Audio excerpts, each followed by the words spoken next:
and green.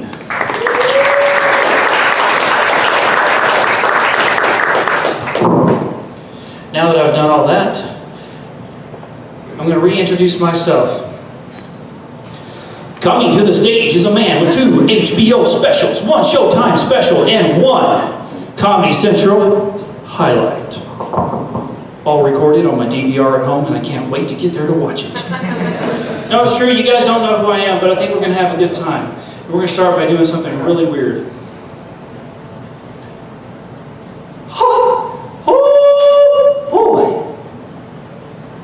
And you guys are looking at me as if you didn't grow up with Mickey Mouse, as if you haven't made that noise at least 100 times in your life. It's all right, you can admit it, it's fun. So much so that we're going to do it together. I'll hit you with a giggle, I'll say, you hit me with a, here we go, 1, 2, are you going to do it? Say you'll do it. You going to do the mouse? Yeah, we'll do it. All right, they're going to do it. Here we go. Participation. I knew you could. You know this means that you have a special power? The power to make date night really interesting. The next time you just had the time of your life, you know, dinner, a movie, maybe bowling, you walk up the walk, you get to the porch, lean in for that goodnight kiss. The moment those lips separate, hit your date with one of these. Okay, so you'll never see each other again. There is that. But you know, impressions are a lot of fun. And I'm going to show you a few more. I recently watched the Christopher Robin's movie, horribly depressing affair. But it wasn't without its comedic relief. Nah. It wasn't who you thought it would be. It wasn't Tigger. Nah, it was Eeyore. You see, when all the other characters are all, it's dark, it's gloomy, it's cold, it's wet, I haven't seen the sun in a week. Eeyore was there to tell them, welcome to my world. It stinks. Oh, well. Oh, man, I like Eeyore a lot, but we're going to get off the Disney kick because I want to do something really weird for you.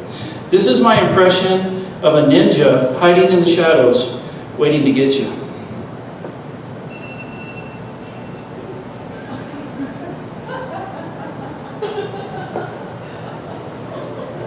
Didn't hear a thing, you never saw it coming. Now, here's my impression of a mime pretending to be a statue.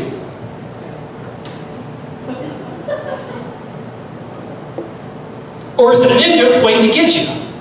Either way, I'll never trust another mime, I'll tell you that much. Now, that last bit was a little bit weird. I'm going to offer you something different. This is a hero. This is the very first impression I ever did. It sounded a lot like this.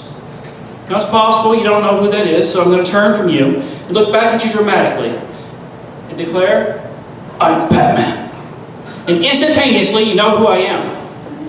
Of course, the bad thing about the Batman voice is it sounds an awful lot like creepy guy voice.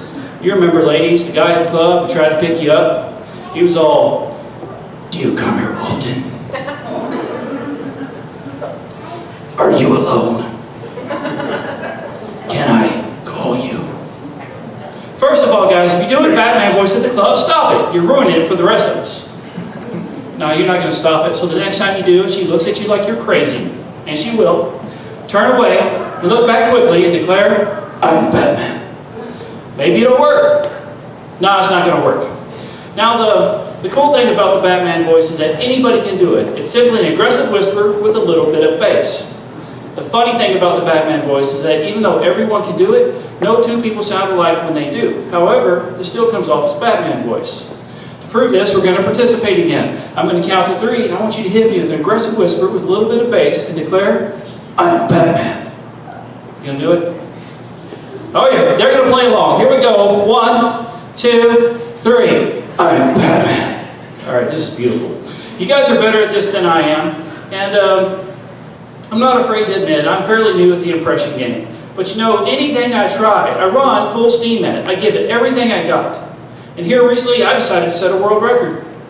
Now, I had to do some research. I opened the Guinness book, flipped through a couple of pages, looked down. First thing that jumped out at me was, the world's largest miniature airport. I'm not sure that those 2 phrases can even go together. But what it taught me was that if you suck at something bad enough, they'll give you a record for it. So I decided to be the world's loudest mime. I am in a box. I am pulling a rope. World's loudest mime, y'all. Now, I've had a chance to do comedy in a lot of places in front of a lot of people. And I normally like to leave my family out of these things. But recently, my daughter said the most stereotyping / profiling thing she could have said to me. And it hurt. And it started off innocently enough. I walked in, I was going to try and speak to her in her own language. I was all, "What up, mate, homie? What's the haps going down on Front Street? What's the 411? Yo." Man, her eyes darn near rolled out of her skull. She sighed, looked at me and said, "Dad, you're so white." White? They're stereotyping and profiling, right? So I responded in the only way I could. I turned my hat sideways, and I proceeded to give her the best darn beatboxing demonstration she'd ever seen. It went something like this.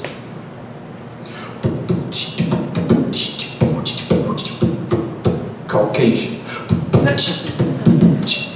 I'm so white. Okay, so she was right. But you know, she didn't say it in a very complimentary way. She said to me, "Dad, you're not cool," or "Dad, you're not suave," or any of those other things that white people just aren't. And it hurt. Mostly because it was true. You see, no matter what you say, if you follow it with the words like a white boy or like a white man, it is never good. Check it out. If you're running slowly in track, they say you're running like a white boy. If you're dancing, looking stupid at the club, got no rhythm, they say you dance like a white boy. Try to play basketball, they look at you like you're crazy. Say mean things like, "You know white men can't jump," and it's true. But you know, white people, we do generally have something going for us. We're pretty interesting to watch. You never know what we'll do. We'll jump on any trend that comes along. Take tiny houses, for example. You guys know what these are? These are literally houses built on trailers. The exact definition of a trailer home. When the heck did it become trendy to live in a trailer home? Used to be just a more economic option for housing. Now we got guys out there making it cool, driving up the cost, messing it up for the rest of us. And they confuse a lot of things. Things like security, for example. Can you get a policy on these things? I think not. Crook comes up. He doesn't even bother to break in. He just backs his truck up, hooks it up, drives away, the house is gone. It's a tough life. Messes with tornadoes, too. We get these tornadoes that fly overhead here in Texas. They look down, they just see a bunch of tiny houses. Not a trailer in sight, boys, keep it rolling. See, that's vaguely funny because tornadoes in these trailer homes, they have it, never mind. Now, one will always look back. He'll see the little tiny wheel at the bottom of the tiny house and feel deceived, take it personal. Hook a U-turn and make a beeline right at the tiny home. Some little eco-friendly guy, he's going to hop out. He's white, of course he is. Why wouldn't he be?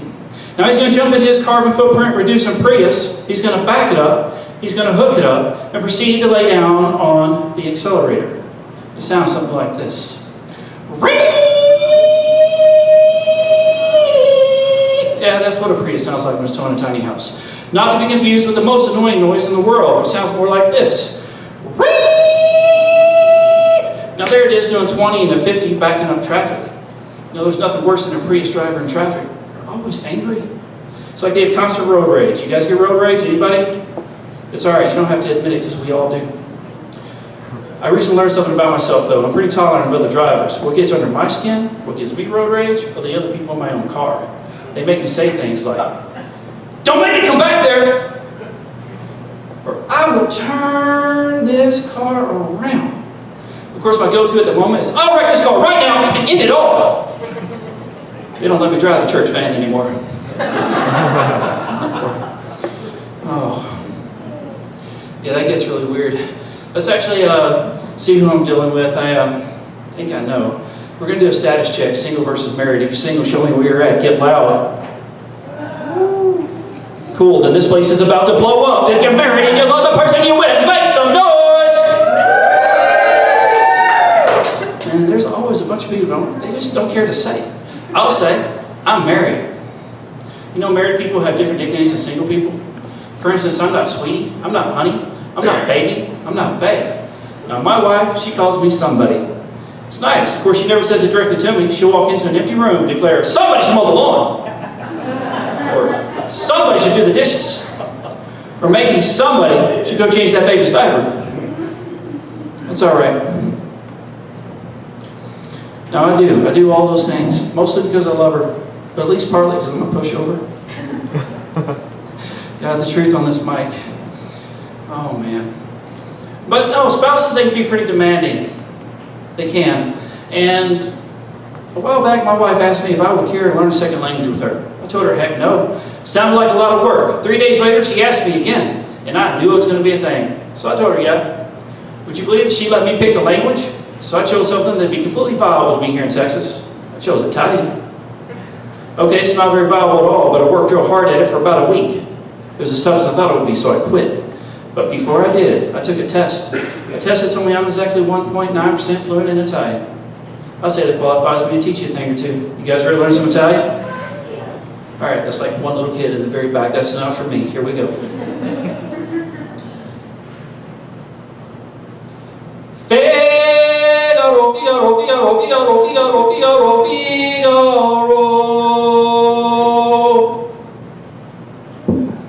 Now, I'm not sure who or what that guy was singing about, but I'd like to believe it's that cat from Pinocchio. Or maybe I was going to believe that he was singing about a kitten, emphatically. But I digress. I didn't come to talk about that. I came to give you some words.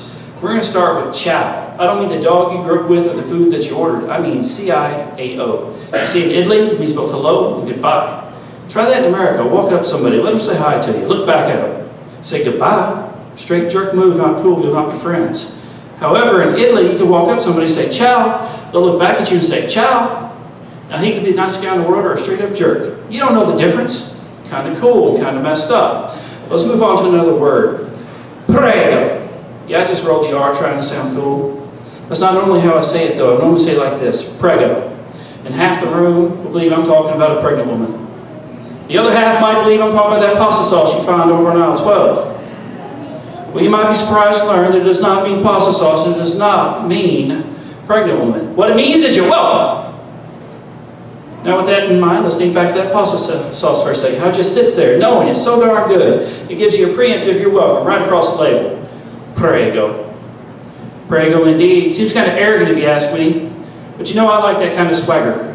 So much so that I let it inspire my first tattoo, right across my chest. Prego. That way when I'm frolicking on the beach,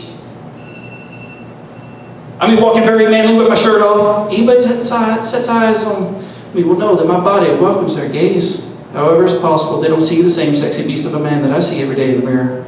They may see my pale, flat chest, slightly swollen gut, read my tattoo, and think, yep, prego, definitely prego. God, the truth on this mic, it's damaging. Let's go back to you guys. You guys haven't really responded to any of these questions yet, but we'll see if we got somebody in the house. Military, past, present, future, hopeful, ROTC, anybody, anything? Oh, awesome, we got like 3. All right, so I want to say, I'm going to take a second and go away from what I was going to do, because I just want to say thank you. Thank you for your service, whether it was past, present, or future. Ladies and gentlemen, get loud for those guys. Just a round of applause for those guys.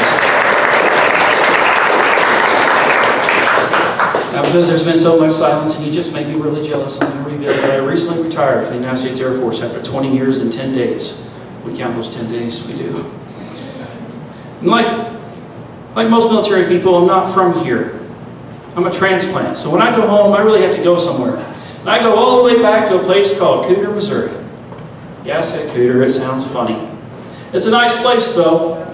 Anytime I go home, me and my family would take a trip over to the department store, the only department store in Cooter. And when I say me and my family, I mean me and my family. I'm talking about my aunts, my uncles, my nieces, my nephews, my brother, my sister, my mom, my dad, my grandparents, my kids, and my wife.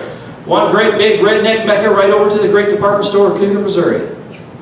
Now, the last time I made such a trip, my youngest daughter, she began to act out, you know, the way they do. And I was going to try and crush it at the lowest level, bend down, have a conversation. Before I get into that, service people, depending on when they serve, they have their own world problems to think about, their own war. Mine happened to be the war on terrorism. With that came some common misconceptions. People believe that Middle Easterners raise their kids to be terrorists. That's not true. All kids are terrorists. Just in America, we like to train it out of them. So let's get back to the conversation with my child. I get down there about eye level. She began to make demands. Well, I don't negotiate with terrorists. So I scoop her up, I'm going to take her out to the car. That's the known consequence. She's squirming a little bit, fighting me, and like any good dad would, I threw her up over my shoulder and that quickened my pace. Now she began to flail a bit, arms this way, legs that way. And I'm okay with this. But then my daughter, she did the unthinkable. She cried for help. She's all, help, help, help me, help me, help, help me, help me. So think about this. I'm a middle-aged white man in a small community. You don't know me. I have a child draped over my shoulder. I'm darn near running for the door with a kicking and flailing, fighting for its life, talking about, help, help, help me. I couldn't get out the door quick enough. I darn near sprinted across the parking lot, got to the car, opened the car door, went to put her in. She didn't want to go in. She's holding on to the door frame with all 4 limbs, and now I'm pushing on her torso, till her little limbs just give out, get her into the car seat, tie her down like a darn hostage. Stand up, look around. Hundreds of spectators. Some might call them witnesses. But you know, not a single one of them challenged me. You know why? Because they know all kids are terrorists, not to be negotiated with. All right, you chuckles, they give me lots of confidence. I'm going to go ahead and tell you that it's just not true. We do negotiate with our kids. In fact, we give them their own rules to play with. For instance, if a child were to run into a room with its arms spread out like this, and spin around and go, pop, pop, pop, pop, pop, pop, pop, pop, you look up and go, I'm a helicopter. You know what you'll tell that child?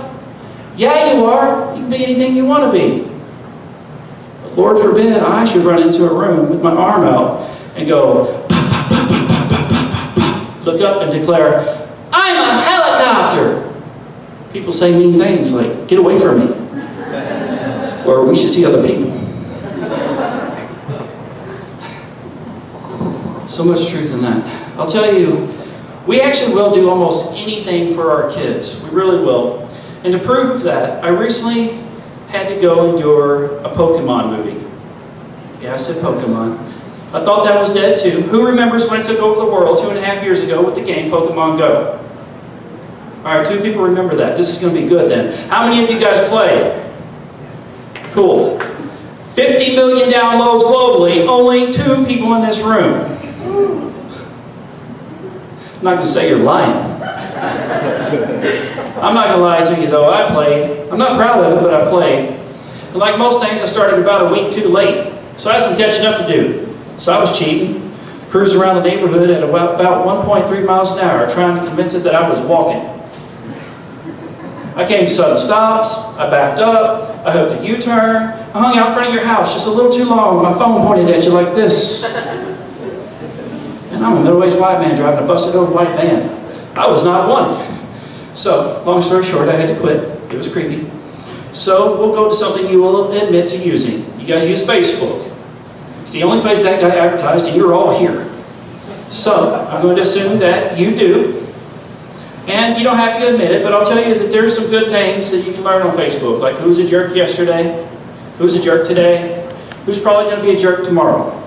But then there's the really good stuff. Like a while back, I learned that you could sell your belly button to science. $70,000 a hit. Never before that moment had I wished I had 2. Yeah, I went down there and I got paid. You guys are looking at me like I'm standing here with some kind of flat tummy.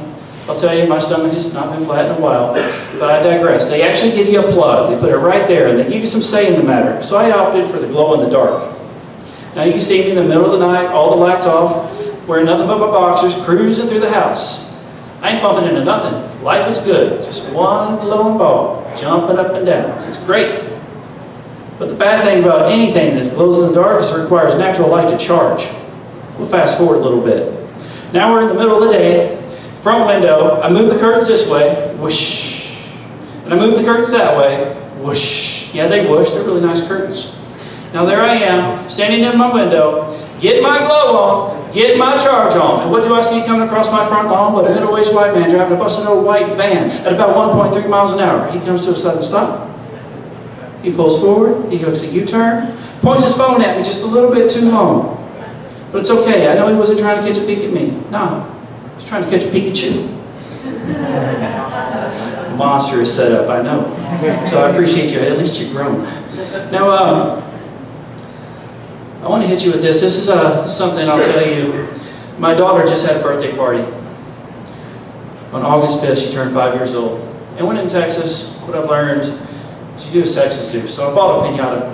I bought one from the only decent place in town to get one, the Supermercado. Now, having grown up in the Midwest, I thought these things would be shaped like donkeys or stars or pigs, a big festive color, you know, like they are in the cartoons. That's not how it is, though. Nah. I walked in and hanging from the rafters, they had Transformers, Ninja Turtles, Power Rangers, Powerpuff Girls, and even Disney princesses. Turns out they create these things based off of characters our children have grown to love. Clearly, they're not on the same page as our European brothers. You see, they also have papier-mâché characters. They call them effigies. And they beat them, and they stab them, and they burn them. You see, they create theirs based off of characters they hate. Now, armed with this knowledge, I cruised to the register, knowing I was not buying a piñata, I was buying an effigy. You see, I was buying Elsa.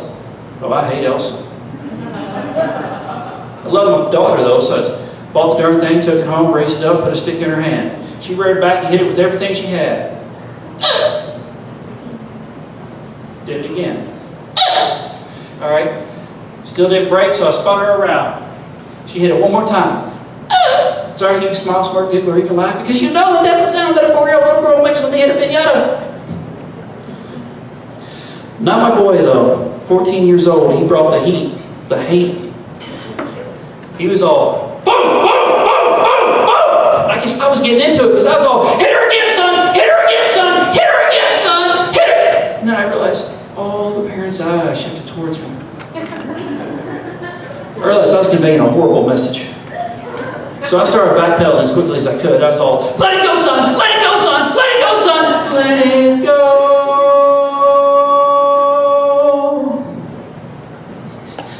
All right, ladies and gentlemen, I'm Chris Crawford out of St. Angelo. Thank you guys so much for coming out here. All right.